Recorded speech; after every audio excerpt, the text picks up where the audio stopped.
श्रोता मित्र, कहानी का प्रारंभ इस प्रकार। असुर राज दुर्जय द्वारा रत्नाकर राज्य पर किए गए अत्याचार, 3 राक्षसों का हमला, निर्दोष कन्याओं का अपहरण और एक ब्राह्मण की वह सीख जो पूरे राज्य का भाग्य बदल देती है। ये कहानी धर्म, साहस, नीति और विवेक का दुर्लभ संगम है। इस कथा को ध्यान से सुनिए, आपके मन में नया प्रकाश जन्म लेगा। मित्र, अगर आप चैनल में नए हो तो PCKLOVKTI चैनल को सब्सक्राइब करके जय महालक्ष्मी भाग 1 से लेकर भाग 30 तक की कहानी को जरूर सुने। दुर्जय का अत्याचार और वैष्णों की परीख। भाग 1। असुर राज दुर्जय का निर्णय। अंधकार की चादर से ढके उत्तरी पर्वतों में एक विशाल गुफा में साम्राज्य था। यही था असुर राज दुर्जय का राज्य। दुर्जय कोई साधारण असुर नहीं था। वह तपोबल से शक्तिशाली हुआ था और युद्धों में उसकी क्रूरता का कोई दूसरा उदाहरण नहीं मिलता था। पर उसकी सबसे बड़ी कमजोरी उसका अहंकार था। उसके भीतर अग्नि की तरह जलती एक ही भावना थी, जहाँ धर्म बढ़े वहाँ मेरा विनाश होता है। इसी कारण वह देवों के हर शुभ कार्य से घृणा करता था। धर्म का नाम तक सुन ले तो उसकी आंखों में जैसे अंगार जल उठते। वह चाहता था कि संसार भय से थरथराए और उसका नाम सुनते ही लोगों की आत्मा कांप उठे। दुर्जय का दरबार और उसकी कुटिल योजना। एक दिन दुर्जय ने अपने काले पत्थर से बने विशाल सिंहासन पर बैठते हुए अपने मंत्री को आदेश दिया, मेरे सामने बुलाओ मेरे राज्य के 3 सबसे क्रूर राक्षसों को। कुछ ही समय बाद धरती कांप उठी। गुफा की छत से धूल झड़ने लगी, मानो पर्वत स्वयं भी डर रहा हो। 3 भयानक आकृतियां उसके सामने आकर खड़ी हुईं। 1. कालभक्ष जिसकी भूख कभी शांत नहीं होती थी। 2. रक्ताश जो युद्ध में खून बहाए बिना कभी लौटता नहीं था। 3. विकलराग जिसकी गर्जना सुनकर ही सैनिकों के हाथ कांप जाते थे। ये तीनों दुर्जय के सबसे विश्वसनीय और विध्वंसकारी सेवक थे। दुर्जय ने उनकी ओर देखा और धीमी भारी आवाज में बोला, राजा रत्नाकर का राज्य, वहाँ सुख फैल गया है। जहाँ सुख होता है वहाँ संतोष होता है। जहाँ संतोष होता है वहाँ धर्म जन्म लेता है। फिर वह अचानक क्रोध से खड़ा हुआ, और जहाँ धर्म होता है वहाँ मेरे लिए कोई स्थान नहीं। उस राज्य की शांति मेरी शक्ति का अपमान है। जाओ, रत्नाकर के लोगों को दिखा दो कि अंधकार अभी जीवित है। उसकी आंखों में ऐसी क्रूर चमक जल उठी जिसने पूरे दरबार को कंपा दिया। दुर्जय के आदेश के साथ ही कालभक्षण आगे बढ़ा और गर्जना की, राजा, आज से रत्नाकर का सुख इतिहास बन जाएगा। रक्ताश ने अपनी तलवार उठाकर बोला, भय और रक्त, यही होगा उस राज्य का नया धर्म। विकलराल ने अपने दोनों हाथ आकाश की ओर उठाए, हमारी गर्जना से पर्वत टूटते हैं। रत्नाकर का राज्य एक क्षण भी चैन से नहीं रहेगा। तीनों राक्षसमय दानव बाहर निकले। उनके कदमों के साथ धरती हिल रही थी और उनके निकलते ही पर्वतों की हवा भारी पड़ गई। गुफा के द्वार पर दुर्जय खड़ा उन्हें जाते देख रहा था। उसके होठों पर संतोष की एक डरावनी मुस्कान फैल गई। अब रत्नाकर को पता चलेगा, अंधकार जब जागता है तो कोई प्रकाश उसका सामना नहीं कर सकता। और तीनों राक्षस तूफान की तरह दक्षिण दिशा की ओर बढ़ गए, जहाँ था राजा रत्नाकर का शांत और धर्ममय राज्य, जो अब भय के साए में आने वाला था। भाग 2। रत्नाकर राज्य में भय का आरंभ। रत्नाकर का राज्य अपनी शांति और संतुलन के लिए प्रसिद्ध था। ये वह भूमि थी जहाँ सुबहें मंगल ध्वनि से शुरू होती थीं और रातें चंद्रमा की शीतलता में ढल जाती थीं। न किसानों पर अत्याचार, न व्यापारियों में भय, मानो ये राज्य भगवान की शरण में पलता हो। परंतु उस रात सब कुछ बदल गया। शाम धीरे धीरे ढल चुकी थी। लोग रात का भोजन करने की तैयारी में थे। कहीं बच्चे खेल रहे थे, कहीं चक्की से आटा पीसा जा रहा था, तो कहीं बूढ़े लोग चौपाल पर बैठकर किस्सों की बातें कर रहे थे। तभी एक गड़गड़ाहट हुई। पहाड़ मानो अपने स्थान से हिल उठे। आकाश में बिजली नहीं थी, पर ऐसा लगा जैसे किसी अदृश्य शक्ति ने आसमान को फाड़ दिया हो। लोग घबराकर घरों से बाहर भागे। ये क्या हो रहा है? भूकंप है? कोई दानव आया है क्या? उनके डर को जवाब देने ज्यादा समय नहीं लगा। अचानक 3 विशाल परछाइयां पहाड़ की चोटी से उतरती दिखाई दी। वे कोई साधारण जीव नहीं थे, वो थे कालभक्षण, रक्ताश और विकराल दुर्जय के 3 भीषण सेवक। उनके कदमों की धमक ने खुद धरती को चीर दिया और फिर कोहराम शुरू हुआ। कालभक्षण ने घरों को आग लगा दी। अग्नि की लपटें रात में ऐसे उठी मानो कोई दानव नृत्य कर रहा हो। रक्ताश गलियों में घूमते हुए जोर जोर से चिल्लाया, सुख की नींव तोड़ दो, इस राज्य में भय की वर्षा होनी चाहिए। और विकराल, वह सबसे भयावह था, उसके हाथों में लोहे की जंजीरें थीं। वो हर घर की दहलीज पर पहुंचकर भीतर झांकता और कन्याओं को बलपूर्वक उठा ले जाता। उनकी चीखें गूंजती, माँ बचाओ, और पीछे रह जाती थीं। माताओं की टूटती सिसकियां, जिन्होंने अपनी बेटी का दामन आखिरी बार पकड़ा था। चारों दिशाओं में हाहाकार मच गया, धुआं उठता गया, लोग भागते रहे और उनके घर, सपने और सम्मान सब राख में बदलते गए। माताएं रोते रोते गिर रही थीं। राजा रत्नाकर कहाँ है? हमारी रक्षा कौन करेगा? मेरी बच्ची, मेरी बच्ची। वृद्ध पुरुषों ने कांपती आवाज में कहा, चलो चलो राजमहल चलें, राजा ही हमारा सहारा है। और देखते देखते सैकड़ों लोग, आंखों में आंसू लिए, दिल में भय और उम्मीद की अंतिम किरण लिए, राजा रत्नाकर के महल के सामने एकत्र हो गए। उनका चेहरा भय से पीला था, पर मन में एक ही आवाज थी, राजा रत्नाकर, बचाइए, हमारे सब कुछ लुट चुका है। भाग 3, प्रजा का निवेदन। रत्नाकर की सबसे बड़ी परीक्षा। राजा रत्नाकर के महल के बाहर एकत्र हुई प्रजा रो रही थी, चीख रही थी, पर उनके भीतर कहीं न कहीं यह विश्वास था कि राजा हमारी रक्षा करेंगे। महल का विशाल द्वार खुला। गंभीर, शोक से भरे चेहरे लिए राजा रत्नाकर बाहर आए। उनकी चाल में दृढ़ता थी, पर हृदय में चिंता का तूफान चल रहा था। भीड़ में एक वृद्ध पुरुष, जिसकी दाढ़ी धुएं और धूल से भरी हुई थी, कपकपाते पैरों से राजा के पास आगे बढ़ा। उसकी आंखें लाल थीं, चेहरा दर्द से झुर्रीदार हो चुका था। वह रत्नाकर के चरणों के निकट आकर रुक गया और हार मान चुकी आवाज में बोला, राजन, हमारी पुत्रियां राक्षस उठा ले गए हैं। उसकी आवाज भर्रा गई और वह कुछ पल शब्दों को रोककर खड़ा रहा। फिर वह बोला, उन्होंने कहा है कि हमारी बेटियां तभी वापस मिलेंगी जब वैष्णो कन्या उन्हें सौंप दी जाएगी। ये कहते ही पूरा दरबार स्तब्ध हो गया। शांत हवा में अचानक सन्नाटा गूंजने लगा। किसी सैनिक की तलवार का खनकना भी सुनाई नहीं दे रहा था। वैष्णो, राज्य की आंखों का तारा, राजन रत्नाकर की इकलौती पुत्री, जिसके नाम में ही पवित्रता बसती थी। उसके स्वभाव में दया, संतुलन, करुणा और निर्मलता थी।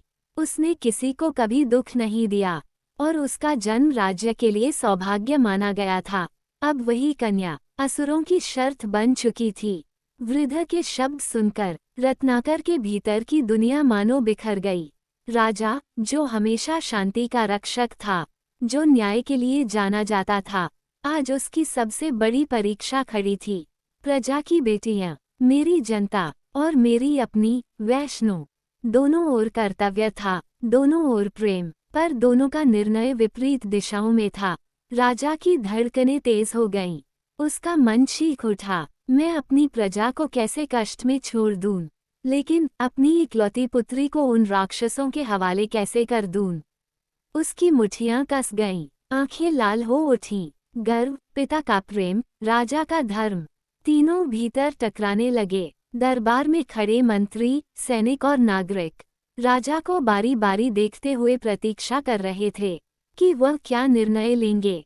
पर उस क्षण राजा रत्नाकर स्वयं भी नहीं जानते थे कि इस घोर परीक्षा का समाधान कहाँ है। भाग 4, रत्नाकर का द्वंद्व। रात का सबसे भारी क्षण। रात अपने सबसे गहरे अंधकार में डूबी हुई थी। पूरा राज्य शांत था, पर उस शांति में चीखों की स्मृति गूंज रही थी। और उसी रात राजा रत्नाकर महल की ऊंची छत पर अकेले बैठे थे। चारों ओर चांदनी बिखरी थी, पर वह भी आज ठंडी थी, उदास थी, मानो स्वयं चंद्रमा भी राजा के दुख का साक्षी बन गया हो। राजा दूर क्षितिज की ओर देख रहे थे, जहां पर्वतों के पीछे वे राक्षस छिपे थे, जिन्होंने रत्नाकर राज्य की मासूम बेटियों को उठा ले लिया था। राजा ने अचानक लंबी सांस ली और धीमे से कहा, यदि मैं अपनी पुत्री वैष्णो को भेज दूं, तो एक पिता का हृदय टूट जाएगा। वो ये कहते ही फफक पड़े। आंखों के किनारों से आंसू बहकर दाढ़ी में खो गए। कुछ देर बाद उन्होंने अपने आंसू पोंछे और खुद से ही फिर बोले, और यदि मैं अपनी पुत्री को न भेजूं, तो मेरी प्रजा की इतनी कन्याएं, उनके भविष्य, उनकी अस्मिता, सब संकट में है। उनके शब्द टूटते जा रहे थे। उनकी आवाज में एक राजा की दृढ़ता कम और एक पिता का दर्द अधिक था। राजधर्म और पितृधर्म दोनों हाथों में जैसे तुला बनकर राजा के हृदय पर रखे हुए थे। एक ओर प्रजा की रक्षा, दूसरी ओर स्वयं के रक्त का संरक्षण। राजा का मन किसी युद्ध से कम अशांत नहीं था। उनकी छाती में दर्द उठ रहा था, जैसे दो धारदार शक्तियां भीतर टकरा रही हों। उन्होंने आकाश की ओर देखा। हे ईश्वर, मेरी प्रजा मुझे पिता के रूप में नहीं, अपने रक्षक के रूप में देखती है, पर आज मैं किसका धर्म निभाऊं? उनकी आंखें फिर भीग गईं। कुछ ही क्षण बाद वे घुटनों के बल बैठ गए और हाथ जोड़कर मूक प्रार्थना करने लगे। यदि कोई मार्ग है तो मुझे दिखाओ, मैं अपनी प्रजा की भी रक्षा करूं और अपनी पुत्री को भी बचा सकूं। राजा रत्नाकर, जो युद्ध में कभी नहीं कांपे, आज अपनी ही भावनाओं के सामने पराजित खड़े थे। रात बीतती गई, चांदनी ढलने लगी, पर राजा का द्वंद्व और भी गहरा होता गया। भाग 5, प्रजा का दबाव। राजा रत्नाकर की सबसे कठोर परीक्षा। सुबह होते ही महल का वातावरण अशांत हो उठा। रात भर रोने और डर से जूझती प्रजा एक बार फिर राजा रत्नाकर के द्वार पर आ पहुंची, पर इस बार संख्या कहीं अधिक थी। गली, चौक, महल के द्वार, सीढ़ियां, जहां नजर जाती लोग ही लोग दिखाई दे रहे थे। उनके चेहरों पर भय, असहायता और टूटे हुए विश्वास की रेखाएं थीं। कुछ लोगों की आंखें लाल थीं, कुछ की आवाज कांप रही थी, कुछ माताएं तो अपने बाल तक नोच रही थीं। महल के द्वार खुलते ही भीड़ में से आवाजें उठने लगीं। राजा, हमारी बच्चियों को बचाइए, हम रात भर सो नहीं पाए, हम कैसे जिएं? एक माँ अपने पति के कंधे पर गिरते हुए चिल्लाई, मेरी बेटी सिर्फ 12 साल की है, राजा, उसे वापस ला दीजिए। उसकी चीख सुनकर पूरी भीड़ का दर्द और बढ़ गया। लोग राजा की ओर ऐसे देख रहे थे जैसे वही उनकी आखिरी उम्मीद हो। कुछ ही क्षण में लोगों के गुस्से और निराशा का रंग बदलने लगा। एक आदमी बोला, राजा, असुरों ने कहा है, वैष्णव को भेज दो, बाकी बेटियां लौटा देंगे। राजा, आपकी एक बेटी और बदले में हमारी दर्जनों बेटियां। भीड़ ने उसका समर्थन किया। हाँ हाँ, वैष्णव ही समाधान है। किसी ने और भी कठोर शब्द कहे। राजा का कर्तव्य प्रजा को पहले बचाना है। राजा अपनी बेटी को बचा रहे हैं और हमारी बेटियां विध्वंस में पड़ी हैं। धर्म बताइए, क्या प्रजा का जीवन अधिक महत्वपूर्ण नहीं? इन शब्दों ने राजा के हृदय में नुकीले तीर की तरह चोट की। रत्नाकर महल की सीढ़ियों पर खड़े थे। उनकी आंखें नम थीं, होंठ कांप रहे थे। भीड़ का दर्द वे महसूस कर रहे थे, पर एक पिता का दर्द उन्हें भीतर से तोड़ रहा था। वह बोलना चाहते थे, कुछ समझाना चाहते थे, पर उनके गले से एक भी शब्द नहीं निकल रहा था। उनके मन में सिर्फ 2 आवाजें टकरा रही थीं, मैं प्रजा का रक्षक हूँ, मैं एक पिता भी हूँ। उनकी आंखें भीड़ पर टिक गईं। ऐसे चेहरे जिनका दर्द वह अनदेखा नहीं कर सकते थे। और कहीं दूर उसकी बेटी वैष्णो की हंसी का स्मरण उनके भीतर तूफान उठा रहा था। राजा रत्नाकर स्तब्ध खड़े रहे। उनकी आत्मा जैसे किसी चक्रव्यूह में फंस चुकी थी। भीड़ दबाव डाल रही थी और राजा का हृदय टूट रहा था। भाग 6, ब्राह्मण का आगमन। उसी समय एक वृद्ध ब्राह्मण आगे आया। उसके चेहरे पर तेज था, वाणी में शांत चिंगारी। वह प्रजा की ओर देखकर बोला, रुक जाओ, क्या तुम ये कह रहे हो कि राजा अपनी बेटी को असुरों के पास भेज दे? क्या यही धर्म है? प्रजा बोली, तो क्या करें, हमारी बेटियां लौट आएंगी। ब्राह्मण ने गहरी सांस ली और कहा, यदि हम भी एक लड़की का बलिदान करके दूसरी लड़कियों को बचाएं, तो हम और दुर्जय में फिर अंतर ही क्या रह जाएगा? क्या अत्याचार का उत्तर अत्याचार से देंगे? क्या क्रूरता का उत्तर किसी और मासूम को संकट में डालकर देंगे? सन्नाटा छा गया। ब्राह्मण आगे बोला, धर्म कभी यह नहीं कहता कि किसी एक को बचाने के लिए दूसरे को काट दो। धर्म ये कहता है, अत्याचार का मुकाबला साहस से करो, न कि किसी मासूम को आगे करके। राजा के नेत्र चमक उठे। पहली बार उसे मार्ग दिखा। भाग 7 वैष्णव का निर्णय, साहस और तप की प्रतिज्ञा। महल में प्रजा के शोर, माताओं की पुकार और राजदरबार की खामोशी, ये सभी आवाजें वैष्णव के कक्ष तक पहुंच चुकी थीं। वह स्वयं बाहर नहीं आई थी, पर हर शब्द उसके हृदय में उतर रहा था। उसे पता था, उसके पिता राजा रत्नाकर एक ऐसी पीड़ा में जल रहे हैं जहां कोई मार्ग साफ नहीं दिखता। धीरे धीरे वह अपने कक्ष से बाहर निकली। उसकी चाल में दृढ़ता थी, पर चेहरे पर करुणा और दया का गहन स्पर्श। महल की गलियों में सैनिक झुककर प्रणाम करते गए, पर वह रुकी नहीं। उसका मन सिर्फ अपने पिता के कक्ष की ओर था।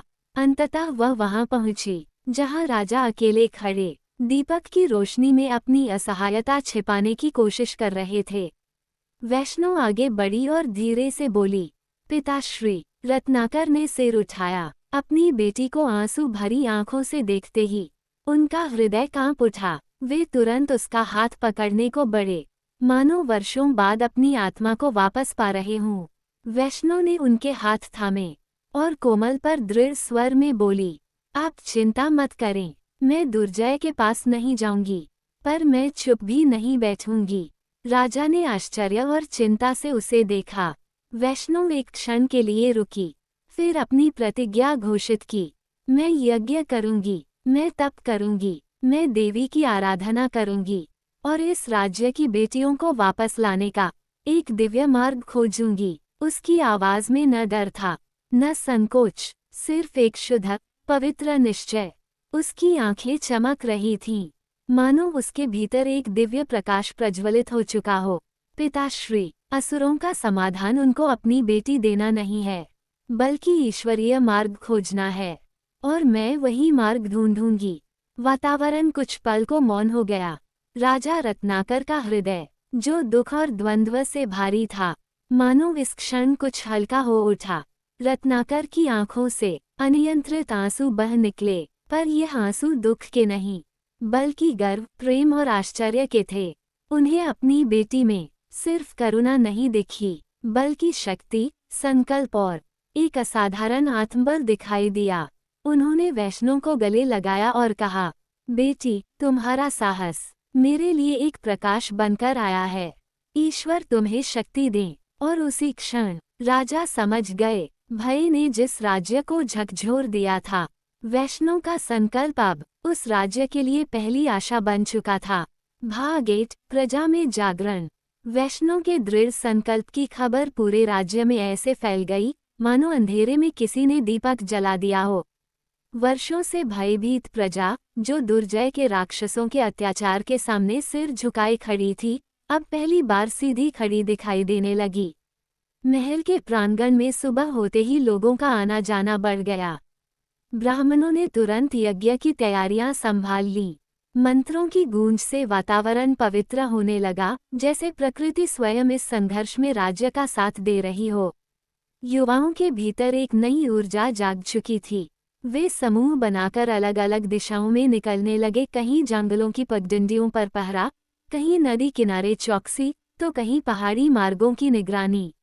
अब डर उन्हें रोक नहीं रहा था, वैष्णव की दृढ़ता ने उनमें साहस भर दिया था। रक्षक दलों ने भी अपनी रणनीति बदल दी।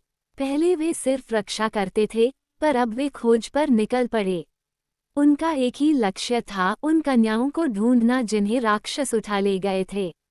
जंगल के भीतर कई स्थानों पर गुप्त पड़ाव बनाए गए, आग की चिंगारियां धीरे धीरे सुलगाई गईं और संदेशवाहक लगातार महल तक सूचना पहुंचाते रहे। राज्य के हर घर में एक ही बात कही जा रही थी, अब बहुत हो गया, अब हम डरकर नहीं बैठेंगे। महिलाएं देवी की आराधना करने लगीं। पुरोहितों ने भक्ति और शक्ति के स्तोत्र पढ़े। प्रजा के मन में आशा का पहला अंकुर फूटा। ऐसा लगा जैसे भय के बादल हट रहे हों। और वैष्णो, वो यज्ञ की अग्नि के सामने तप में बैठी थी, पर उसका प्रभाव पूरे राज्य में फैल रहा था। लोगों को महसूस होने लगा कि किसी एक का साहस पूरे राज्य की किस्मत बदल सकता है। उस दिन रत्नाकर राज्य ने समझा, डर से बचने का उपाय भागना नहीं, बल्कि सामना करना है। और इसी समझ ने पूरे राज्य में जागरण ला दिया। भाग 9। असुरों के शिविर की खबर। लगातार 3 दिनों तक युवाओं, रक्षकों और गुप्तचर दलों ने जंगलों की खाक छानी। कहीं टूटे हुए पेड़ों के निशान मिले, कहीं अजीब सी गंध, और कहीं भूमि पर भारी पदचिन्ह जो किसी राक्षस के ही हो सकते थे। राज्य की सांसें जैसे थमी हुई थीं। और फिर तीसरे दिन सांझ ढलने से ठीक पहले एक दूत घोड़े पर दौड़ता हुआ महल पहुंचा। उसकी सांसें तेज थीं, माथे पर पसीने की बूंदें, पर आंखों में उम्मीद चमक रही थी। राजन, हमने उन्हें ढूंढ लिया है। महल के प्रांगण में सन्नाटा फैल गया। राजा रत्नाकर, ब्राह्मण और सभी मंत्री एक साथ दूत की ओर मुड़े। दूत ने कांपते पर दृढ़ स्वर में कहा, राक्षसों ने कन्याओं को उत्तर दिशा के गहरे वन में एक पुरानी गुफा में कैद कर रखा है। गुफा के बाहर अग्नि का बड़ा घेरा बना है ताकि कोई मनुष्य पास न आ सके। राक्षस दिन में बाहर नहीं निकलते, उनकी चौकसी केवल रात में बदलती है। पर एक बात स्पष्ट है, गुफा के अंदर कन्याएं जिंदा और सुरक्षित हैं। ये सुनते ही कई लोगों के चेहरों पर राहत की हल्की रेखा आई, पर उसी क्षण चिंता भी बढ़ गई। राक्षसों के शिविर तक पहुंचना आसान नहीं था। उत्तर वन का इलाका घना, खतरनाक और असुरों के जादू से प्रभावित माना जाता था। राजा ने गहरी सांस ली। उनके मन में पिता का दर्द और राजधर्म दोनों एक साथ उठ खड़े हुए, पर अब निर्णय का समय था। ब्राह्मणों ने तुरंत यज्ञ स्थल पर अग्नि प्रज्वलित की और शांति मंत्रों का उच्चारण शुरू किया, क्योंकि बंधक कन्याओं को निकालने से पहले आध्यात्मिक आशीर्वाद आवश्यक था। सेना के सर्वोच्च रक्षकों ने एक गोपनीय सभा बुलाई। सभी ने नक्शा खोला। चोटियों, घाटियों और जंगली मार्गों का विश्लेषण किया गया। राक्षसों की चौकसी, उनके व्यवहार और रात के समय उनकी कमजोरियों पर चर्चा हुई। योजना बन चुकी थी, एक ऐसी योजना जिसमें बुद्धि भी थी, बल भी, और वैष्णों के तप से मिली दिव्य शक्ति का विश्वास भी। राज्य को पहली बार लगा, अब लड़ाई शुरू हो चुकी है। भाग 10। वैष्णों का दिव्य संकल्प। संपूर्ण वर्णन। महल के प्रांगण में गहरी शांति थी। रात धीरे धीरे अपने आंचल को फैलाती जा रही थी, और उस शांत वातावरण में वैष्णो अकेली बैठी थी, पर अपनी शक्ति के साथ। उसने मंदिर के गर्भगृह से लाई हुई पीतल की दीप शिखा अपने सामने रखी। एक नर्म स्पर्श से दीप की लौ जल उठी, और उसी क्षण महल का आंगन जैसे प्रकाश से जीवित हो गया। वैष्णो ने आंखें बंद कीं। उसके चेहरे पर न किसी भय की रेखा थी, न हार की, सिर्फ दृढ़ता, बस धर्म की शपथ। धीरे से उसने दोनों हाथ जोड़कर देवी के सामने प्रणाम किया और कहा, माँ, आज मैं आपके आगे किसी राजकुमारी की तरह नहीं, एक बेटी और इस राज्य की हर बेटी की प्रतिनिधि की तरह खड़ी हूँ। ये युद्ध सिर्फ मेरा नहीं है, नहीं सिर्फ पिताश्री का, यह उन सभी कन्याओं का युद्ध है जिन्हें असुरों ने डर से, क्रूरता से, अन्याय से बांध रखा है। मुझे वह शक्ति दें कि मैं अपने डर से ऊपर उठ सकूं, और उन सभी बेटियों के लिए धर्म का मार्ग दिखा सकूं, जिन्हें न्याय चाहिए, सुरक्षा चाहिए और आशा चाहिए। जैसे ही उसके शब्द समाप्त हुए, दीपक की लौ अचानक ऊंची हो गई। हल्की हवा बहने लगी, पर लौ कांपी भी नहीं। इसके विपरीत प्रांगण में एक कोमल, सुनहरा प्रकाश फैल गया। राजमहल के स्तंभों से लेकर वृक्षों की पत्तियों तक, सब पर उस दिव्य आभा का स्पर्श था। कुछ पल के लिए लगा मानो समय रुक गया हो, और देवी स्वयं उसके संकल्प को सुन रही हो। वैष्णो ने आंखें खोलीं। उसकी दृष्टि अब और भी शांत और भी दृढ़ थी। उसके हृदय में किसी अग्नि की तरह एक सत्य जल रहा था। अब मैं पीछे नहीं हटूंगी। उसका तप शुरू हो चुका था, और उसी के साथ असुरों के अंत की शुरुआत भी। भाग 11। रात का अभियान। कन्याओं की मुक्ति। अंधेरी रात, जंगल में हवा चीत्कार कर रही थी। युवा योद्धा, ब्राह्मण और सैनिक गुफा के पास पहुंचे। राक्षस मदिरा में धुत थे। उनकी चौकसी कमजोर थी। ब्राह्मण ने मंत्र पढ़ा और सैनिकों ने अग्नि घेरा कम किया। धीरे धीरे गुफा का द्वार खुला। कन्याएं डर से भरी थीं, पर जीवित थीं। चुप रहो, हम तुम्हें बचाने आए हैं, योद्धाओं ने कहा। एक एक कर कन्याएं बाहर निकाली गईं। उसी समय कालभक्षण जाग गया। उसने गर्जना की, कौन है? परंतु उसी क्षण ब्राह्मण ने मंत्र छोड़ा। एक तेज प्रकाश उठा। राक्षस पीछे गिर पड़ा। सैनिकों ने उसे बांध लिया। बाकी 2 राक्षस भी आए, लेकिन इस बार प्रजा तैयार थी। सभी ने मिलकर उनका सामना किया। कई घंटे के संघर्ष के बाद तीनों राक्षस पकड़े गए। राज्य की सभी कन्याएं सुरक्षित लौट आईं। भाग 12 रत्नाकर राज्य में विजय का सूर्य। अगली सुबह सूर्योदय स्वर्णिम था। शहर में उत्सव, मंदिरों में आरती। माताएं रो रोकर अपनी बेटियों को गले लगा रही थीं। ब्राह्मण बोला, यही धर्म है, यही मानवता है, और यही वो राह है जो हमें दुर्जय जैसा बनने से बचाती है। राजा रत्नाकर ने वैष्णो को गले लगा लिया। बेटी, तुमने पूरे राज्य को बचा लिया।